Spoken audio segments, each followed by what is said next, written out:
नमस्कार, तेज हरियाणा से गुरविंदर पन्नू। इस वक्त मैं गांव अबूबशहर में हूं, जहां पर आज एडवोकेट छोटू राम सहारण अपना नामांकन भरने के लिए जा रहे हैं और उससे पहले उनके चुनाव कार्यालय पर एक बड़ी संख्या में गांव के हर समाज के लोगों की ओर से यहां पर इकट्ठे होकर उनको सीधे तौर पर समर्थन देने का ऐलान किया गया है। आपको बता दें कि लगातार पिछले कई दिनों से डोर टू डोर लगातार छोटू राम सहारण अपने तमाम समर्थकों के बीच में जाकर वो कर रहे थे और उनको पूरे गाँव की तरफ से इस बार चुनाव जो कि सरपंच पद के तौर पर उनको नॉमिनेट किया गया और उसके बाद उन्होंने चुनाव लड़ने का ऐलान किया था। सबसे पहले आपको तस्वीर दिखाते हैं। ये नेशनल हाईवे के ऊपर पड़ती तस्वीर है, जहां पर हम आपको सबसे पहले तस्वीरें दिखाते हैं, जहां पर एक बड़ी संख्या में लोगों का जमावड़ा लगा है, जहां पर हर समाज के लोग यहां पर पहुंचे हैं। और एक उससे पहले एक जनसभा को, हालांकि इसे एक छोटे स्तर पर रखा गया था, लेकिन इस सभा ने पूरे तरीके से एक बड़ी जनसभा का रूप लिया है और जहां पर हर कैंडिडेट उनके बारे में अपने विचार रख रहा है। और हम आपको तस्वीर दिखा रहे हैं किस तरीके से छोटू राम सहारण जो एडवोकेट हैं उनके नामांकन से पहले की ये तस्वीरें हम आपको दिखा रहे हैं, जहां पर एक बहुत बड़ी संख्या में जो तमाम वर्ग से, हर धर्म से, हर यानी कि 36 बिरादरी के लोग यहाँ पर जमा हुए हैं और हर कोई अपने आप को यहाँ पर छोटू मानकर इस चुनाव को लड़ रहा है, क्योंकि इस तरीके का मंच से बार बार लगातार बोला भी जा रहा है कि यहाँ पर हर कोई अपने आप को छोटू सहारण मानकर इस चुनाव को लड़े। और ये सबसे एक अच्छी परंपरा, एक भाईचारे की मिसाल है कि उससे पहले तमाम लोगों को यहाँ पर इकट्ठा किया गया, बल्कि लोग खुद यहाँ पर चलकर पहुँचे और उनके नामांकन से पहले तमाम लोगों की ओर से उनको आशीर्वाद यहाँ पर दिया जा रहा है।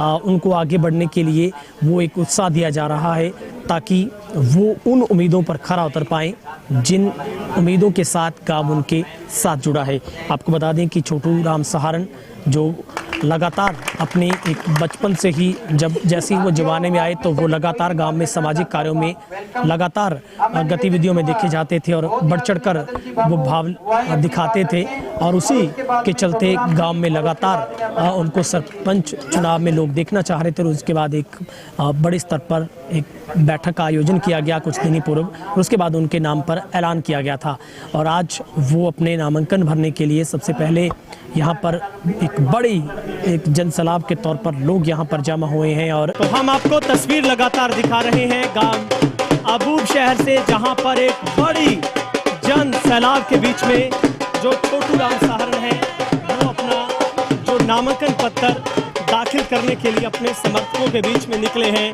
और यही सबसे बड़ी एक खूबसूरत तस्वीर इस लोकतंत्र के महापर्व की है, जब वो सरपंच पद के चुनाव में यहाँ से अपना नामांकन पत्र अपनों के बीच में भरने के लिए जा रहे हैं, जहाँ पर छोटू राम सहारण जीतो हम तुम्हारे साथ हैं, इन तमाम नारों के साथ वो लगातार जो आगे बढ़ रहे हैं और उनके साथ तमाम हर वर्ग से, हर समुदाय से, सर्व समाज के जो लोग उनके साथ उनको नॉमिनेट करने के लिए लगातार उनके साथ बढ़ रहे हैं। और हम आपको ये तस्वीर लगातार दिखा रहे हैं इस तरीके से वो लगातार अपने समर्थकों के बीच में, जो कि यहाँ पर एक उत्साह, हर चेहरे पर एक खुशी, उमंग देखने को मिल रही है।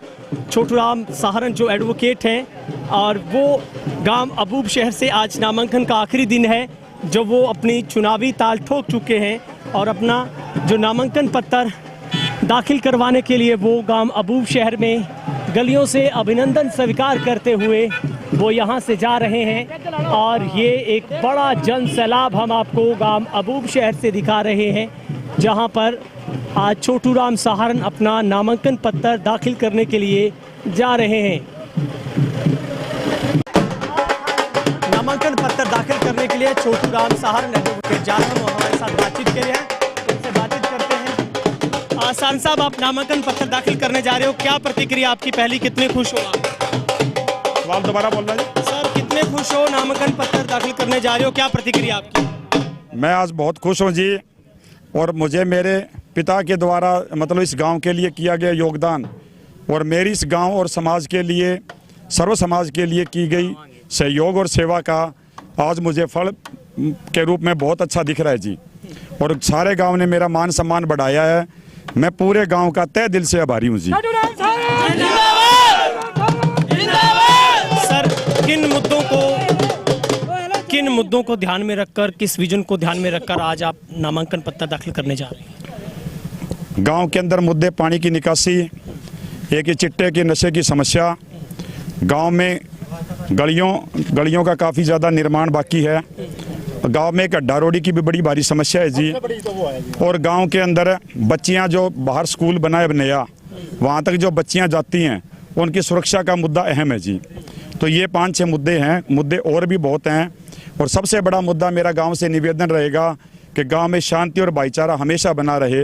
ये भी मेरा अहम मुद्दा है। मैं सारे गांव से इसके लिए भी निवेदन करूंगा कि हमेशा प्यार और मतलब सहयोग से रहें। ये मेरे अहम मुद्दे हैं जी। सर, क्या उम्मीद की जा सकती है, जब आप बचपन में थे, जवानी में जब आप क्लबों में काम करते थे, समाज सेवा के तौर पर आप में बहुत बड़ा जज्बा है, जो मैंने सुना है आपके अंदर वो जज्बा कूट कर भरा है। अगर सेवा का मौका मिलता है तो क्या वही एक्टिविटी, उससे बढ़कर आप लोग उसी तरीके से एक्टिव रहेंगे? मैं 17 साल की उम्र में मेरे पिता के आशीर्वाद और उनकी प्रेरणा उन्होंने मुझे समाज सेवा के लिए दी थी। उन्होंने कहा था कि ये गाँव और ये हमारा जो भी इलाका है हमारा अपना है, इसमें हमेशा प्यार और भाईचारा रखना। और उन्होंने मुझे सिखाया था कि जो हो सके गांव के लिए, सेवा के लिए समर्पित रहना। 17 साल की उम्र में मैं 2 क्लबों से जुड़ा था, जिसका मुझे काफ़ी लंबे समय तक उसका नेतृत्व करने का भी मौका मिला। एक थी स्टूडेंट यूनियन और एक था यूथ क्लब जी। उसमें मैंने बड़ा संघर्ष किया था। जो डबवाली कॉलेज सरकारी, इसके लिए उस समय हमने बड़ा संघर्ष किया था। डबवाली हमारा हेडक्वार्टर था, उनके नेतृत्व में मैंने हमेशा संघर्ष किया। रोड शिक्षा में योगदान दिया, कभी आंखों के कैंप लगवाए। उस समय सरकार की नालियों के लिए पैसे नहीं आते, हमने चंदा इकट्ठा करके नालियां बनाई हुई हैं गांव में। हर साल 26 जनवरी अगस्त पे हम फंक्शन करवाते थे, उसमें हम खुद अपने हाथों से सफाई करके सारा काम, टेंट वगैरह लगाना, सारा काम हम करते थे। बड़ा अच्छा सांस्कृतिक धार्मिक प्रोग्राम होता था।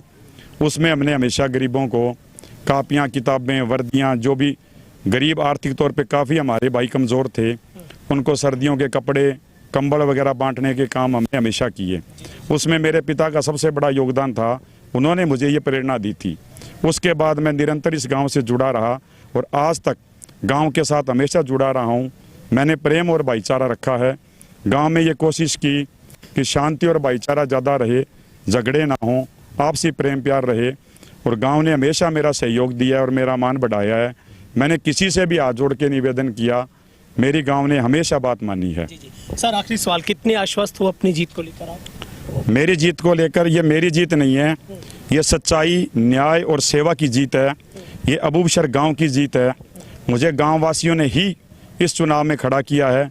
उन्होंने मुझे आश्वासन दिया है कि अब ये चुनाव की जो है, चुनाव का ये कार्य है, ये हम खुद करेंगे।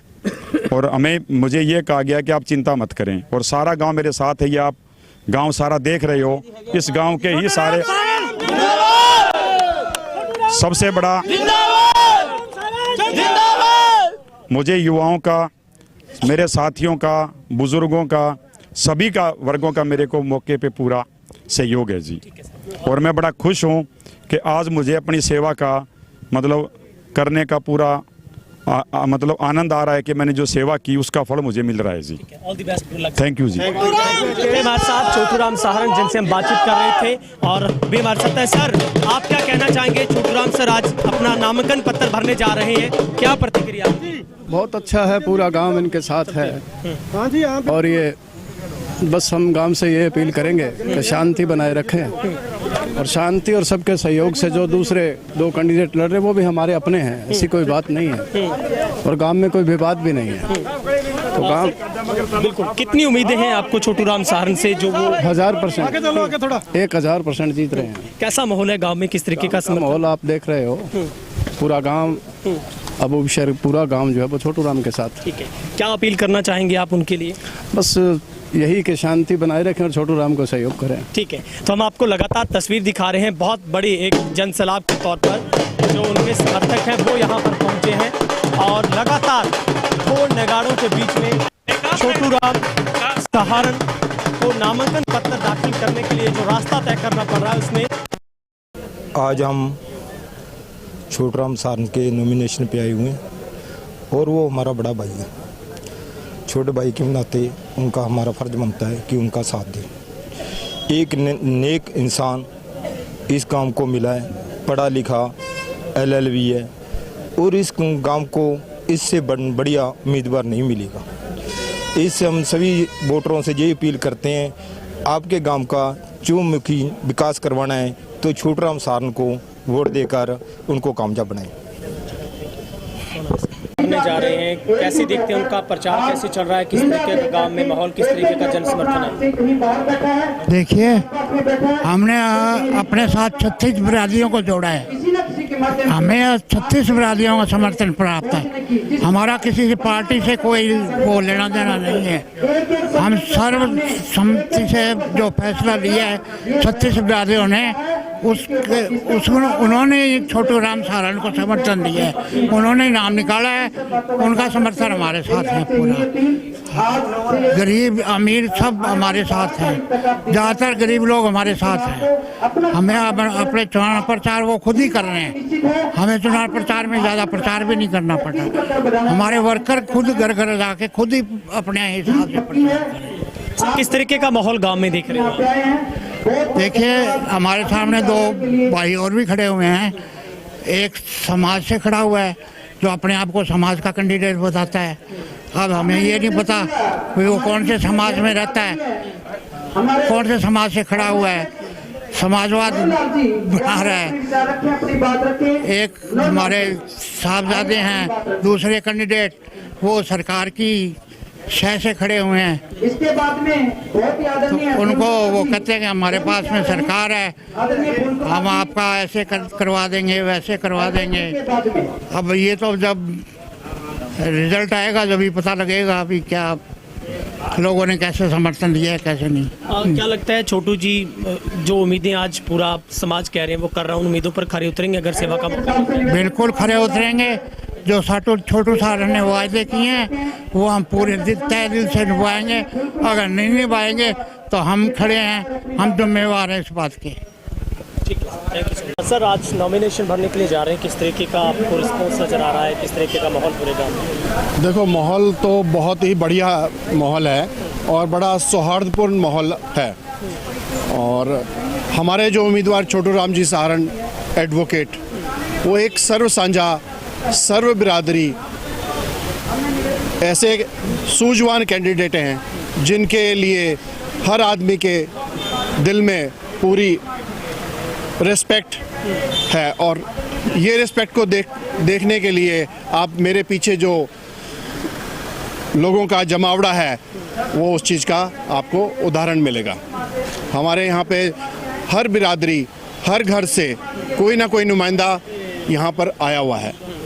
और जो कोई इस बारे में शक करता है कि भी ये हमारे जो उम्मीदवार हैं ये किसी पार्टी से संबंधित हैं, वो अपना विचार बदले, क्योंकि यहाँ पे हर पार्टी का, हर समाज का नुमाइंदा मौजूद है। क्या लगता है जो गांव उनसे उम्मीदें रख रहा है, उन उम्मीदों पर वो खरा उतरेंगे अगर उनको इस बार सेवा का मौका मिलता है? देखो, एक सरपंच के पद पे जो आसीन व्यक्ति होता है उसकी एक जिम्मेवारी गांव के प्रति बनती है। और छोटूराम एडवोकेट जो हैं वो इस तरह की जिम्मेवारी बिना इस पद के भी निभा रहे हैं। और मैं समझता हूँ उनको अगर पद की जिम्मेवारी भी मिलती है तो इस जिम्मेवारी को और बहुत बेहतर तरीके से निभाएंगे और लोगों की उम्मीद पे खरा उतरेंगे। Thank you sir.